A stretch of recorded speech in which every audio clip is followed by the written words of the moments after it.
안녕하세요. 저는 착한 아들 둘을 둔 나약한 엄마입니다. 제게는 생각만 해도 끔찍하고 여태 살 떨리는 경험이 하나 있는데요. 아직도 그때의 기억을 털어내지 못하고 가끔씩 악몽을 꿉니다. 두 번 다시 겪고 싶지 않은 일을 지나오면서 제 스스로가 정말 쓸모없고 나약한 존재라고 생각했어요. 두 아이의 엄마로서 전혀 그 노릇을 못했고 무능하기 짝이 없다고 자책을 많이 했죠. 한때는 엄마의 자격이 없다고 여기며 정말 큰일 날 생각까지 했던 사람입니다. 그때마다 제 곁에서 정신 차릴 수 있도록 따끔하게 충격을 준 남편 덕분에 끝내 기회를 다시 얻었네요. 이 글을 쓸 수 있게 되기까지 마음적인 여유를 얻는 데에 굉장한 시간이 걸렸습니다. 이제는 2년 전의 이야기가 되어버린 저의 끔찍한 과거를 지금 청취자들에게 들려드리고자 합니다. 저희 부부는 중국집 가게를 하는 사장입니다.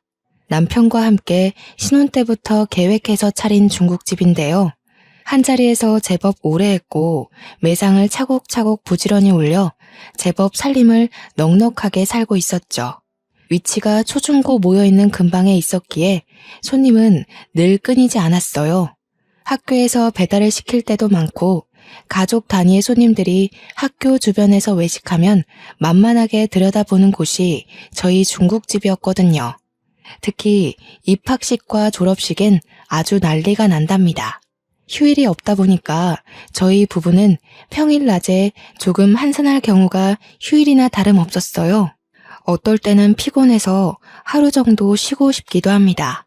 사람이라면 아무리 돈 잘 버는 장사치라도 놀고 싶잖아요. 드러눕고 싶기도 하고. 그럼에도 저희 부부는 늘 손님들께 파이팅 넘친다는 소리를 많이 들었는데요. 저희가 그렇게 힘내서 매출에 신경을 기울일 수 있었던 건 당연히 사랑스러운 두 아들 덕분이랍니다. 저희 애들은 특히 짜장면을 좋아해요. 아들 둘은 매번 부모님이 짜장면 집을 해서 너무 좋다고 해맑게 얘기를 하더라고요. 아들들이 말하기를 자기들 반에서 저희 부부가 제일 갖고 싶은 부모님으로 소문이 났다지 뭡니까. 아들 친구들이 하나같이 저희 아들을 보고 매일 짜장면을 공짜로 먹을 수 있어서 좋겠다고 그렇게 부러워한대요.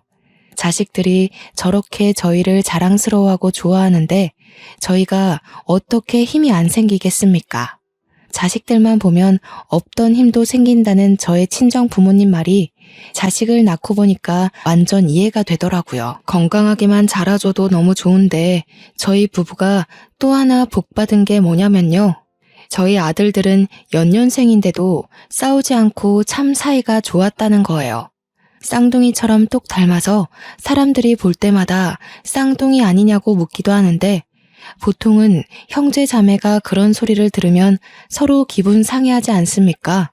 그런데 저희 아들들은 사람들한테 그런 소리 듣는 걸 되게 좋아하고 즐겼다는 겁니다. 형제 애가 남다르게 좀 강했어요.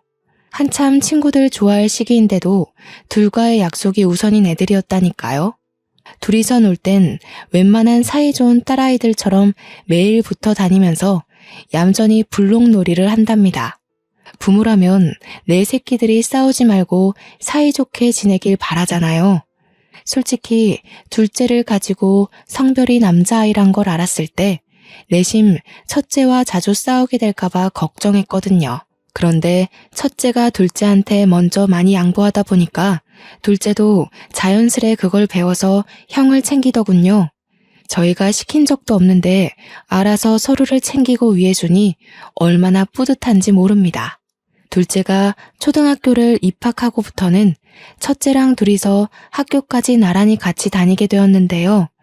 1살 차이라지만 첫째가 워낙 듬직했기 때문에 저와 남편은 얼른 둘째가 학교를 다니길 기다리고 있었습니다.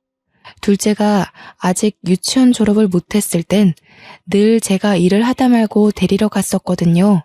일이 바쁠 때 항상 아이 하원이 겹쳤는데 남편 혼자 두고 얼른 나갔다 오는 것도 생각보다 곤란한 일이더라고요. 그런데 아들들이 같이 학교를 다니니까 첫째가 알아서 둘째를 데리고 학교를 하는 겁니다.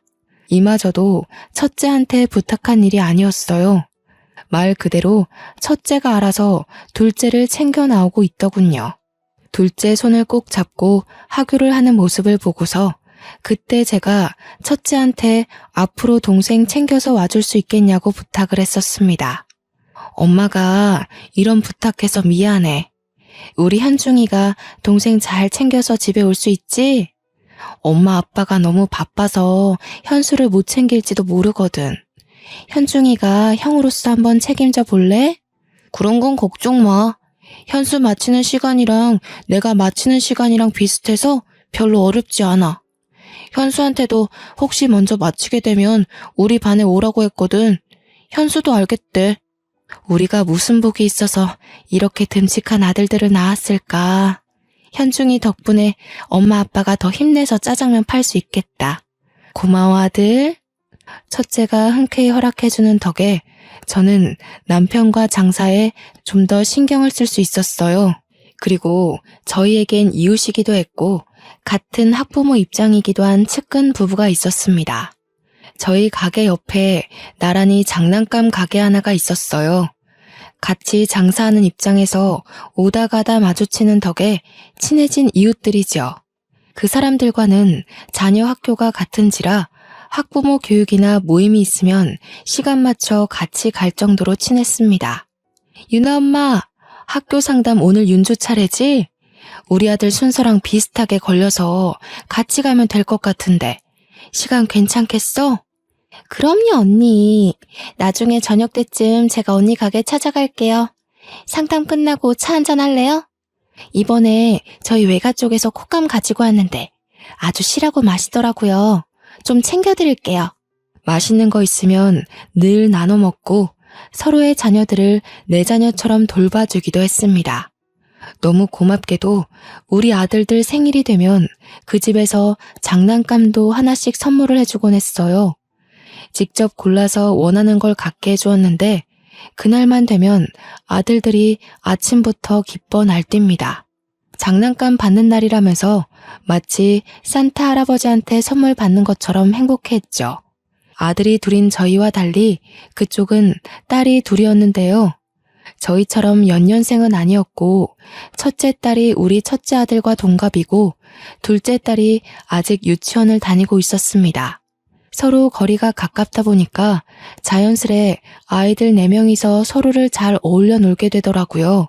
따로 소개해 준 적도 없는데 자기들끼리 이미 친한 걸 보고 역시 아이들 친화력은 남다르다고 생각했죠. 또 아이들 입장에선 얼마나 재미있는 환경이겠습니까?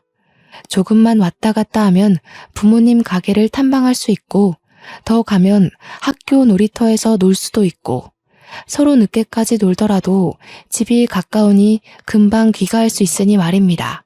저희 아들들은 물론이고 장난감 가게 딸내미들에게도 짜장면을 무상으로 많이 제공해 줬습니다. 맛있는 거 좋아할 나이들이다 보니 딸아이들도 자기 집에 가서 밥을 안 먹고 꼭 저희 가게로 와 중국 음식으로 해결하더군요. 아이들 건강에 해라도 될까봐 제가 나름 조절해서 식사를 챙겨주기도 했네요. 한날은 장난감집 둘째 딸이 짜장면을 먹는데 온 얼굴에 범벅을 해놨더라고요. 어머 유나야. 아이고 세상에 너희 엄마 아빠가 보면 시겁하겠다. 예쁜 옷도 다 버려놨네. 안 되겠다. 이러고 가면 내가 네 엄마한테 욕먹겠어. 이모랑 같이 씻으러 가자. 저는 그대로 아이를 달랑 들어서 2층으로 올라가 샤워까지 시켰습니다. 옷이 다 더러워져서 당장에 갈아입을 옷은 없고 타올로 둘둘 감고 제 외투로 감싸 안아서 장난감 가게까지 뛰어갔던 걸로 기억합니다. 그때 그 집 가게 사모님이랑 얼마나 웃어댔는지 몰라요. 그 집에서 고맙다고 말하다가도 자기 딸내미 몰골을 보면서 귀엽다고 엄청 사진을 찍었습니다. 지나고 생각해보니 그 당시 참 즐겁고 평화로운 날들을 보냈었네요. 아이들 넷은 주로 학교 앞 놀이터에서 놀곤 했습니다. 아무래도 놀거리가 가장 많은 곳은 놀이터이지 않습니까? 놀이터는 저희 가게에서 횡단보도 하나만 건너면 바로 있어요. 항상 시간과 약속을 잘 지키면서 놀던 아이들이기에 부모 되는 저희 입장에서 걱정이 좀 덜했던 것 같습니다. 정해진 시간까지 놀고 와서 저희 집에서 같이 밥 먹고 해산하는 게 아이들의 패턴이었죠. 둘째들은 휴대폰이 없었지만 첫째 2명은 휴대폰을 가지고 있었기에 연락이 가능하다는 점에서 어른들이 조금 더 안도했습니다. 그랬기 때문에 아이들에겐 늘 문제가 없었고 매일 같은 일상이라 그날의 실수는 더더욱 상상하지 못했어요. 지금도 당시만 생각하면 그렇게 심장이 떨립니다. 이날 제 목숨이 끊어진 것과 다름이 없는 일이 발생한 것인데요. 한날 장난감 가게 부부를 저희 중국집으로 초대해서 브레이크 타임에 같이 담소를 나누고 있던 적이 있었습니다. 한참 놀고 있어야 할 아이들이 갑자기 허둥지둥 소리를 지르며 들이닥치는 겁니다. 엄마, 아빠, 어떤 아저씨들이 현수 잡아갔어요. 문방구에 유나 젤리 산다고 같이 갔다가 유나가 울면서 혼자 돌아왔는데 현수가 잡혀갔다고 그랬어요. 원래 유나를 데려가려고 했는데 현수가 구해주다가 현수가 잡혀갔대. 우리가 다 같이 가봤는데 이미 현수가 없어져서 못 찾았어. 아이들이 서로 큰 소리로 자기의 의견부터 앞세우고 옆에서 유나까지 오느라 뭐라고 얘기를 하는지 다들 처음엔 바로 알아듣지 못했습니다. 응? 뭐라고? 한 사람씩 얘기해봐. 뭐 재미난 일 있었던 거야? 다들 얼굴에 땀이 장난 아니네. 오늘 단체로 목욕시켜야겠어. 이때만 해도 다들 남편 말에 하하호호 웃기만 했던 걸로 기억합니다. 그런데 엄마라면 자식이 잘못된 상황에 대한 촉이란 게 있잖아요. 그 난잡하고 정신없는 상황에서 제 온몸의 털이 바짝 솟는 겁니다. 남편을 포함해서 장난감 가게 부부들도 아이들을 우선 진정시키는 데에 신경을 기울인 반면 저는 가게를 당장 박차고 나갔습니다. 중구난방한 아이들의 주장에서 제 둘째 아들의 위험한 신호를 알아들었거든요. 제가 가장 먼저 가게를 뛰쳐나왔고 뒤늦게 아이들에게서 상황을 제대로 듣고 따라 나온 남편과 장난감 가게 부부가 시겁하며 같이 뛰었습니다. 저희들 모두는 우리 첫째가 알려주는 곳으로 정신없이 달려갔어요.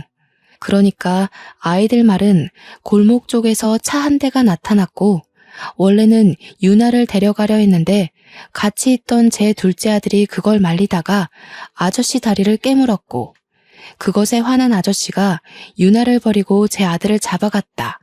그렇게 설명을 해주었습니다. 그 말을 듣는데 순간 머릿속이 새하얘지는 게 아니겠어요? 다리에 힘이 풀리고 심장이 내려앉아 정신을 차릴 수가 없더라고요. 어떡해 여보, 우리 현수 어떡해. 잘못된 거 아니야? 이게 대체 무슨 일인 거야. 빨리 찾아야 돼. 이러고 있을 시간 없어. 경찰 불러 얼른. 남편도 사태의 심각성에 놀란 듯 했지만 제가 정신없이 우니까 일단 저를 진정시키려 하더군요. 저는 애꿎은 남편을 붙잡고서 다 필요 없으니까 당장 경찰한테 전화 좀 해달라고 소리만 질렀습니다. 옆에서 장난감 가게 부부가 대신 신고를 해주었고 얼마 뒤 경찰이 우리를 태우러 왔어요. 경찰과 함께 확인한 놀이터 근방 CCTV에는 검정색 차는 잡히지만 담장에 가려 아이들의 모습은 보이지 않았습니다. 안타깝게도 차가 다닐 수 있는 골목임에도 불구하고 사각지대였던 겁니다. 경찰이 곤란해하는 눈짓을 보곤 정말 실신할 정도로 정신을 놓을 것 같았네요. 저희가 다 같이 경찰서로 오는 바람에 어쩔 수 없이 아이들도 같이 데려왔는데요. 경찰이 유일하게 목격자인 아이들에게 현장을 한 번 더 물어보는 겁니다. 그런데 또 문제는 정작 어느 정도 판단력이 있는 첫째들은 어린 유나한테 얘기를 전해 들은 거였단 거지요. 우리 아들을 데려간 아저씨들을 본 사람은 고작 6살인 유나밖에 없었다는 거예요. 어린 아이의 말은 신빙성이 없지만 그래도 경찰이 유나한테 조심스레 물었습니다. 그러나 그 일 이후로 지레 겁을 먹은 유나는 부모 뒤에 숨기만 할 뿐 어떤 얘기도 해주지 않았습니다. 가슴이 미어 터질 것처럼 불안하던 저는 결국 어린아이한테 몹쓸 짓을 해버렸는데요. 다짜고짜 유나를 붙들고 무섭게 다그치고 말았습니다. 말해 유나야, 네가 봤잖아. 우리 현수 데려간 아저씨들 너밖에 안 봤잖아.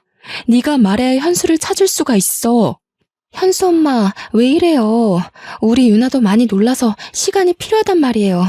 불안한 건 알겠는데 그래도 아이한테 이러는 건 아니죠. 유나한테 시간이 필요할진 몰라도 내 아들한텐 시간이 없다고요. 우리 현수가 유나 구하다가 그렇게 됐다잖아요. 다른 사람도 아니고 유나 엄마가 이렇게 나오면 안 되죠. 상황이 참 엉뚱하게 흘러가 버렸는데요. 항상 친구처럼 지냈던 유나 엄마랑 결국 싸움을 벌이고 말았지 뭡니까. 어른들이 목소리 높여서 다투다 보니까 유나는 또 큰 울음을 터뜨렸고 경찰은 그런 유나한테서 더 이상 목격자 진술은 어렵다고 판단을 해버렸습니다. 당시에는 유나의 진술이 무엇보다 큰 희망이었는데 그것마저 가망이 없게 되자 저는 절망하고 말았는데요. 경찰들한테 무릎을 꿇고 사정을 하면서 제발 우리 아들 좀 찾아달라고 부탁을 했습니다. 그나마 이성을 붙들고 있던 남편이 경찰과 얘기를 해서 신고 접수를 했던 걸로 압니다. 그 길로 우리 집과 장난감 가게 부부는 사이가 서먹해졌어요. 그래도 꽤 긴 세월을 이웃으로 함께 잘 지냈는데 한순간에 남보다 못한 사이가 되어버렸죠. 그러거나 말거나 저는 경찰 도움으로 아들 찾는 데 여념이 없었습니다. 장사는 해야 했기에 남편만 정신 바짝 차려 일을 했고 저는 길거리를 돌아다니며 전단지를 뿌려 방송국도 찾아가 할 수 있는 모든 걸 다 시도하며 아들 찾기에만 온 에너지를 쏟았습니다. 저희 집이 돈이 부족한 게 아니기 때문에 제 아들을 찾기 위해서 더더욱 수단을 가리지 않았죠. 그러면서도 하원하고 돌아오는 유나를 기다렸다가 유나를 붙잡고 계속해서 그날의 진위를 물었습니다. 유나야, 아직도 말해줄 생각이 없는 거니? 우리 현수는 너 구하려다가 사라졌는데 너는 뭐가 그렇게 무서워서 입을 꾹 닫고 있는 거야? 이모가 불쌍하지도 않아? 유나가 기억나는 거 조금만 얘기해줘도 현수 오빠 찾을 수 있어. 응? 그만하세요, 아줌마. 저희 엄마가 아줌마 만나서 얘기하지 말라고 그랬어요. 제 동생 그날 이후로 잠도 제대로 못 자요. 엄마가 최대한 그날에 있는 게 좋다고 저보고도 얘기하지 말라고 했어요. 뭐? 지금 너희들은 다 무사하다고 이렇게 모른 척하는 거야? 우리 현수가 유나를 무슨 마음으로 구했는데 어떻게 우리한테 이럴 수가 있어? 유나가 잠을 제대로 못 잔다고? 그럼 우리 현수는, 집에도 못 오고 있는 우리 현수는 얼마나 무섭겠어. 아이들한테 화풀이를 해서는 안 되는 거였는데 어른답지 못하게 고작 9살과 6살짜리 애들을 붙잡고 성질을 내버렸습니다. 그냥 너무 화가 났던 것 같아요. 우리 아들이 좋은 마음으로 유나를 도와줬을 걸 알기 때문에 마냥 모른 척 그날을 덮으려고 하는 유나 식구들이 밉더라고요. 제가 울분을 터뜨리자 윤주가 유나를 슬쩍 당기며 제게서 떨어뜨려 놓았습니다. 그대로 저한테서 도망쳐 부모님을 부르며 집으로 달려갔죠. 저만 이 상황이 답답했던 겁니까? 유나네 부모님들은 같은 어른이 돼서 어떻게 이럴 수 있답니까? 자기 딸을 살리다가 우리 아들이 변을 당한 건데 어쩜 이리 모르쇠하고 있을 수 있어요? 하루 이틀 지날 때마다 커져가는 불안감을 이기지 못하고 저는 장난감 가게까지 찾아가서 난동 부리길 여러 번 했던 것 같습니다. 유나 엄마, 좀 나와 봐요. 유나 엄마가 어떻게 우리한테 이래요? 우리 아들이 왜 그런 변을 당했는지 알면 유나 엄마가 이러면 안 되는 거잖아요. 유나네 식구만큼은 이 상황을 모른 척하면 안 되는 거 아니에요? 여보, 이러지 마. 사정 이해 못하는 거 아니잖아. 여기서 이런다고 우리 아들 일이 해결되는 게 아니야. 그만하고 나랑 같이 계속 알아보자.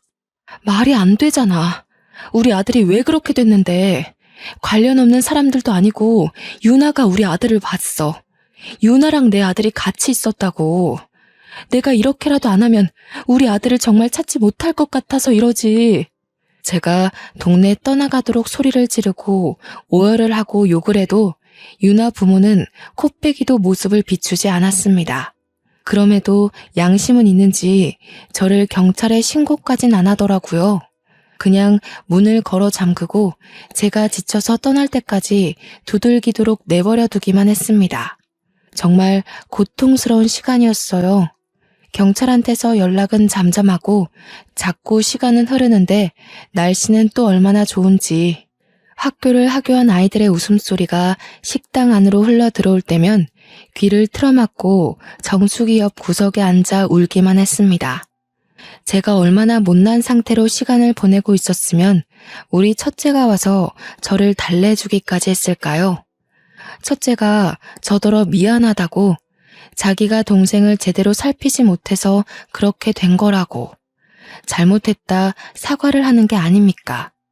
도대체 제가 무슨 큰 잘못을 했길래 둘째뿐만이 아니라 우리 첫째한테도 이리 못난 엄마 노릇을 하고 있는 건지 고작 초등학생이었던 첫째를 꼭 안아주면서도 저는 망가지기 시작한 우리 가정을 마냥 손 놓고 있어야만 했습니다. 앞으로 우리 식구들이 얼마나 아픈 시간을 보낼지가 예측이 되더라고요. 별 수 없었죠. 그걸 알았음에도 제가 전혀 차릴 기운이 없었다는 겁니다. 그렇게 세월이 흘러서 결국 유나가 초등학생이 될 때까지 제 아들은 찾지 못했어요. 그 사이 결국 유나네는 이사를 가게 되었죠. 아마 그때부터였을 겁니다. 저는 다 죽은 사람처럼 집 밖을 나오지 않았어요. 장사도 돕지 못하고 내내 둘째 방에 누워만 있었습니다. 우리 아들의 살내음이 여전히 남아있는 그곳에서 벗어나지 못했어요. 매일 울기를 반복했고 실제 둘째의 꿈을 몇 번 꾸기도 했습니다. 첫째와 남편은 저를 걱정하면서도 어쩌지 못해 같이 소가리만 했는데요. 아픔이라는 건 시간이 약이라는데 저는 아들을 잃은 지 수년이 지나도 정신을 못 차리겠더라고요.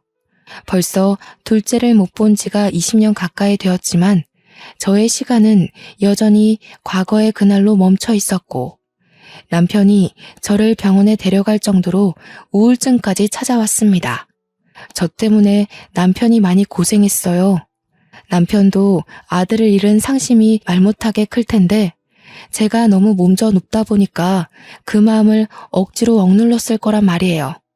남편이랑 첫째 생각하면 그만 기운을 내야 하는데 하면서도 돌아서는 순간 둘째 생각 때문에 모든 걸 다 까먹어버리고 말았습니다. 그렇게 저희 식구들은 둘째가 없는 그 순간부터 매일 지옥길을 걸어왔습니다. 여보, 이번에 현중이 졸업해. 현중이가 당신 왔으면 좋겠다고 하더라. 언제까지 현수 때문에 현중이 내버려 둘 거야. 현중이 생각해서라도 기운 내야지. 제 시간은 둘째가 8살인 그때로 멈춰 있는데 어느새 첫째는 대학을 졸업하는 나이가 돼버렸더라고요. 제가 살펴보지 못한 사이에 첫째는 벌써 의대 졸업을 앞둔 장학생이 되어 있었습니다. 시간이 벌써 그렇게 흘러버렸다는 걸 정말 몰랐어요. 그런데도 왜 나는 여태 둘째를 찾지 못했을까? 내겐 그렇게 수많은 날들이 있었고 기회가 많았는데 왜 무력했을까? 더 힘을 내지 못했을까? 이렇게 모든 생각들이 결국 둘째로 이어지고 끝내 저를 향한 자책으로 연결이 되는데 제가 첫째를 챙길 수 있었을 리 만무하지 않습니까? 저는 남편과 첫째 졸업 이야기를 하다가도 둘째를 어제 잃은 사람처럼 남편 품에서 또 눈물을 흘렸습니다. 나 죽을 것 같아, 여보. 아무래도 안 되겠어. 우리 현중이한테 너무 미안하지만 나 우리 현수 이렇게 보내고 못 살아요. 내가 우리 아들 혼자 있는 걸 이대로 둘 수가 없을 것 같아. 무슨 소리 하는 거야, 지금? 현수를 정말 생각한다면 죽을 것 같은 힘을 억지로 내서라도 내 아들을 기다릴 생각을 해야지. 쓸데없는 생각하지 마. 당신 지금 현수 엄마이기도 하지만 현중이 엄마이기도 해. 이때야말로 제가 정말 진심으로 극단적인 생각을 했던 순간입니다. 그 어린 아들이 누군지도 모를 어른의 손에 잡혀가 낯선 곳에서 혼자 두려움에 떨고 있을 생각을 하니 엄마인 제가 숨을 쉬고 있는 게 너무나도 죄스럽게 느껴졌거든요. 엄마로서 아무것도 못하고 손 놓고만 있어야만 하는 당시 현실이 저를 손가락질하는 기분이었습니다. 아무래도 제가 무의식적으로 우리 아들이 죽었다고 인정한 듯 싶어요. 그래서 그때 아마 제 둘째를 따라 죽고 싶었던 게 아닌가 생각이 듭니다. 제가 그런 위험한 고백을 하고 나서부터 남편과 첫째는 번갈아가며 저를 더 극진히 보살폈습니다. 그야말로 민폐덩어리가 따로 없었죠. 둘째를 잃고 엄마의 자격이 없다고 반평생을 괴로워하며 살았음에도 정작 살아있는 식구들에게마저 여전히 쓸모없는 아내이자 엄마로 있었던 거예요. 남편한테도 너무 미안했지만 특히 첫째한테 미안해서 한날의 졸업을 앞뒀는데도 공부를 하고 있는 첫째 방을 찾아갔습니다. 현중아, 엄마가 미안해. 엄마가 진작에 정신을 차리고 우리 현중이 보살펴줬어야 하는데 아무것도 못해주고 이렇게 슬퍼하기만 했네. 너무 미안하다, 아들. 누굴 닮아 이렇게 잘 커준 건지. 우리 아들 정말 훌륭하게 자라줬네. 졸업 너무 축하해. 엄마, 나 아직 현수 포기 안 했거든. 앞으로도 현수를 직접 눈으로 보기 전까지 포기 안 할 거야. 근데 우리가 현수 생사는 알아야 되잖아. 당연히 현수가 살아있다고 믿지만 확실히 하기 위해서 이제 그만 유전자 등록을 하는 게 어떨까 싶은데. 첫째는 자기도 둘째가 돌아오길 나날이 기도하고 있다고 했습니다. 동생을 지켜주지 못했다는 사실에 첫째도 그날이 꽤 트라우마로 남아있는 것 같았어요. 그러면서도 과연 정말로 동생이 살아있을까 그런 걱정 때문에 늘상 무거운 책임을 안고 있는 듯 했죠. 저는 첫째가 하고자 하는 말이 무슨 뜻인지 못 알아듣는 게 아니었습니다. 단지 둘째의 죽음을 받아들이기가 겁이 나서 차마 경찰서에 유전자 등록을 못했던 거예요. 하지만 이젠 정말 때가 왔고 더는 저 하나 때문에 식구들까지 괴롭게 할 수 없다고 생각했습니다.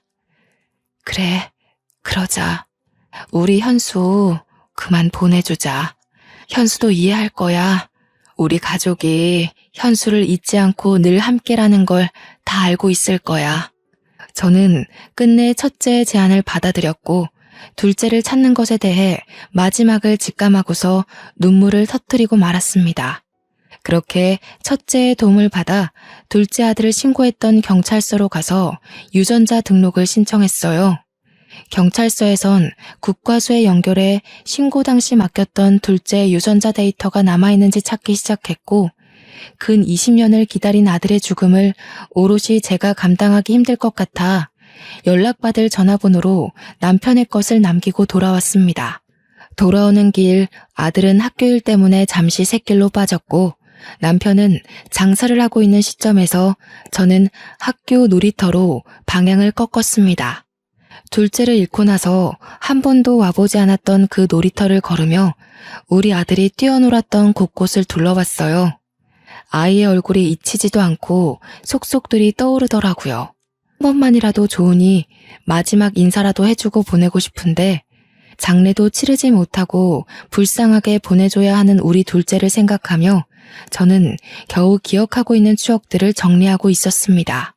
그러나 이제 그만 놔줘야 된다고 마음을 먹었는데도 불구하고 또 금세 가슴을 쥐어뜯고 말았는데요. 그렇게 한참 동안 쭈그려 앉은 채로 손바닥에 얼굴을 묻고 있다가 잠깐 고개를 들었습니다. 그러자마자 제 눈에 들어온 한 사람이 있었는데 마주보면 보이는 벤치 옆으로 웬 아가씨 한 명이 서 있더군요. 분명 놀이터의 소수 아이들 말고는 어른이라곤 저밖에 없었거든요. 아가씨가 제 눈에 들어온 이유는 다름 아닌 아가씨가 저를 보고 있었기 때문이었어요. 우연한 눈맞춤이라고 치부하기엔 아가씨의 눈길이 꽤 끈질기게 제게 붙어 있었습니다. 처음에는 제가 너무 뜬금없이 울고 있어서 이상하게 보는 건가 싶었어요. 그래서 오히려 마음을 추스르며 앉은 자리에서 일어났죠. 눈길을 돌리며 눈마국을 정리했습니다.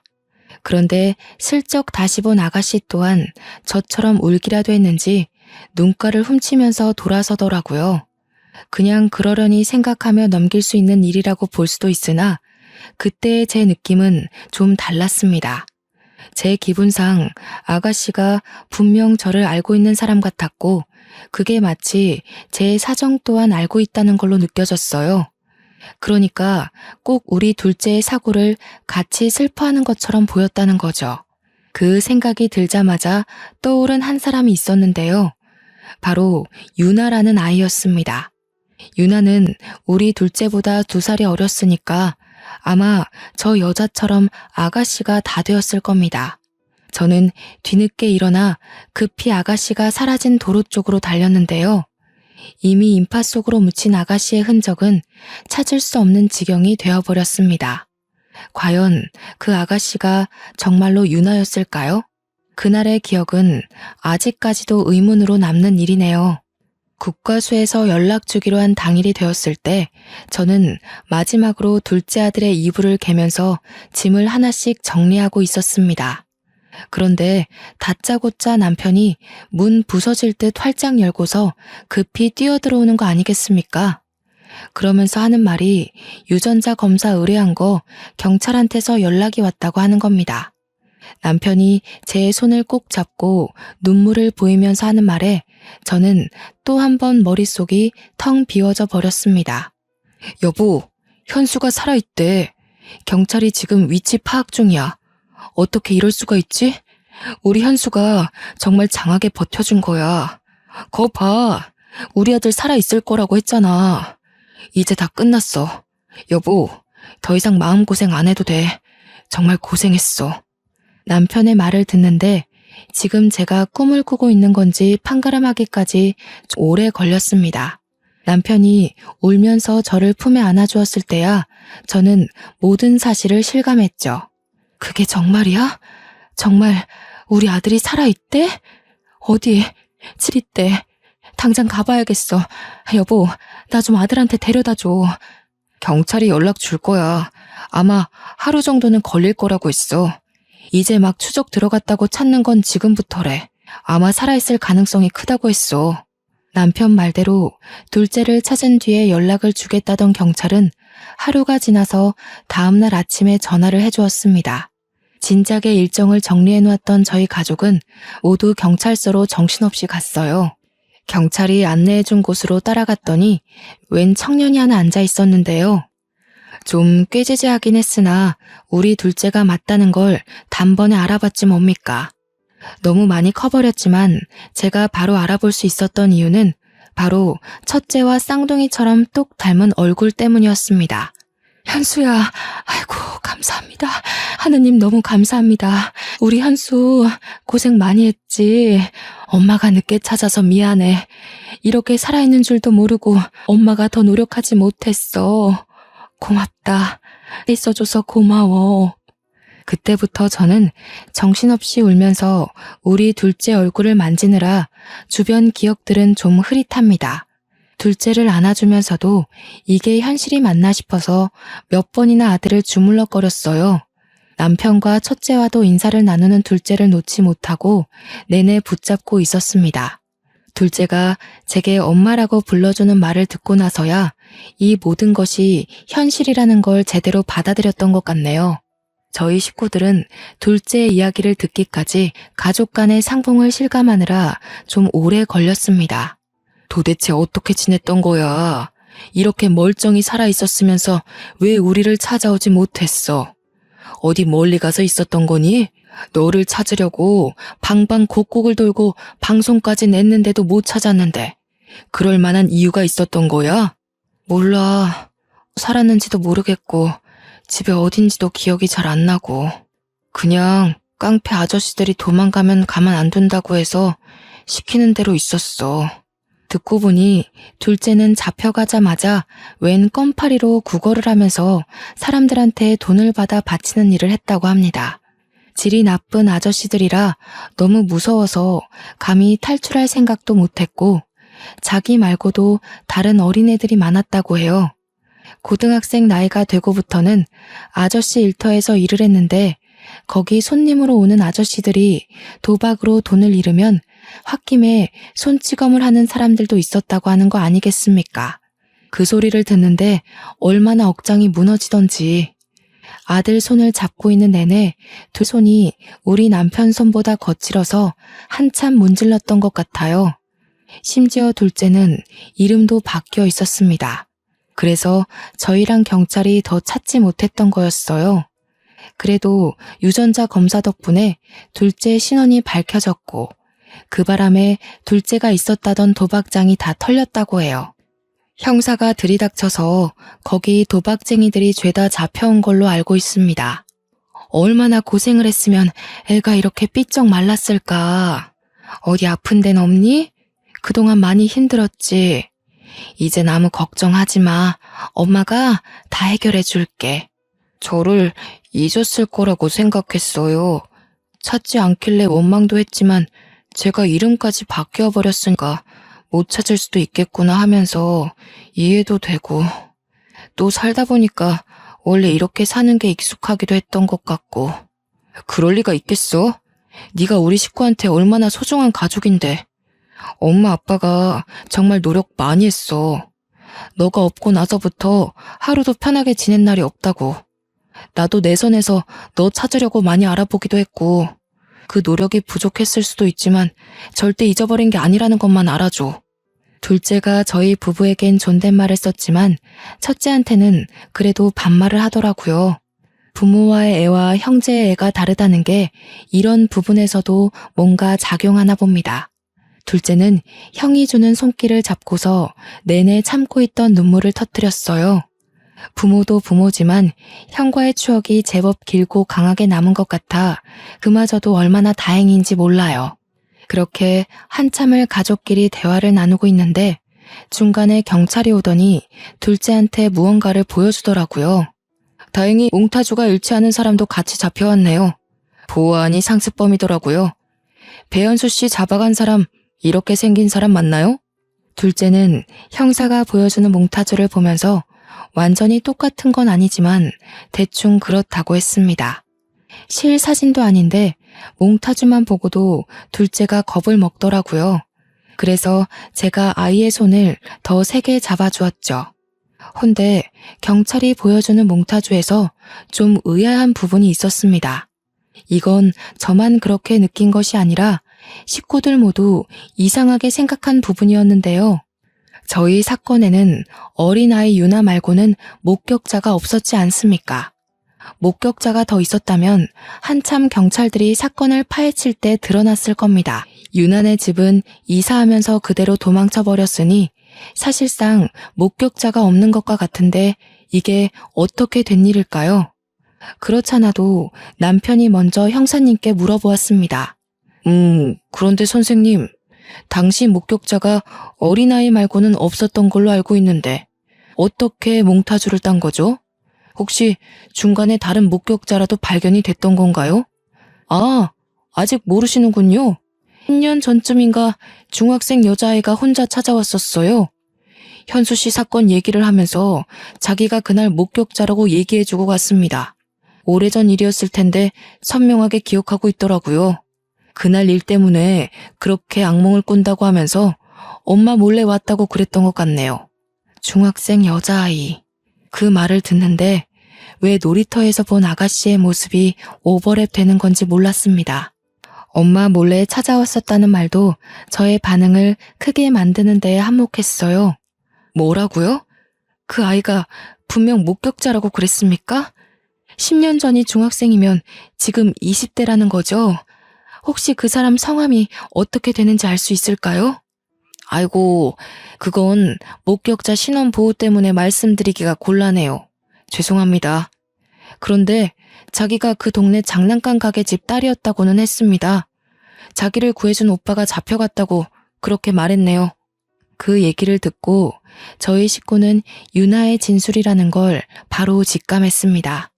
그렇다면 전날 놀이터에서 봤던 그 아가씨가 정말 유나였던 걸까요? 확실한 증거는 없지만 왠지 유나가 맞는 것 같은 느낌이 들었어요. 듣자 하니 유나도 그날이 트라우마로 남아 혼자 마음고생을 많이 했나 봅니다. 중학생 나이까지 악몽을 꿨을 정도면 굉장히 많이 시달렸다는 건데 심지어 엄마 몰래 경찰서를 찾았다고 하잖아요. 유나 엄마는 그 이후로도 계속해서 유나에게 그 기억을 지워주려고만 했나 봐요. 유나 엄마 입장에서는 자기 자식이 그만 그 어두운 과거에서 헤어나오길 바랬겠죠. 그런데 오히려 그 방법 때문에 유나가 과거를 더 또렷하게 기억했는지도 몰라요. 정작 유나의 근본적인 상처를 어루만져 주지 못하고 아이를 더 힘들게만 한 게 아닌가 싶네요. 저 또한 지난 일이라지만 당시 우리 둘째 일 때문에 그 조그만 아이를 닥달했던 게 문득 미안했습니다. 분명 저의 어른답지 못한 발악 때문에 유나한테 더 트라우마가 되었을 거라고 봐요. 지금은 유나네가 어디서 어떻게 살고 있는지 모르겠지만 우연히 만나게 된다면 유나한테 꼭 미안했다고 말해줘야겠습니다. 경찰서를 나온 뒤 저희 식구는 둘째를 데리고 가장 비싸고 맛있는 레스토랑에 가서 밥을 먹이려고 했습니다. 그러나 둘째가 식구들이랑 같이 엄마가 해주는 밥을 먹고 싶다고 해서 바로 집으로 데려갔네요. 저는 상다리가 부러지도록 1시간 넘게 밥상을 차렸습니다. 식사 자리에서도 저희 식구는 둘째가 밥 먹는 모습만 한참 바라봤어요. 나 체하겠어요. 빨리 밥들 먹어요. 나도 울고 싶은 거 엄청 참고 있거든요.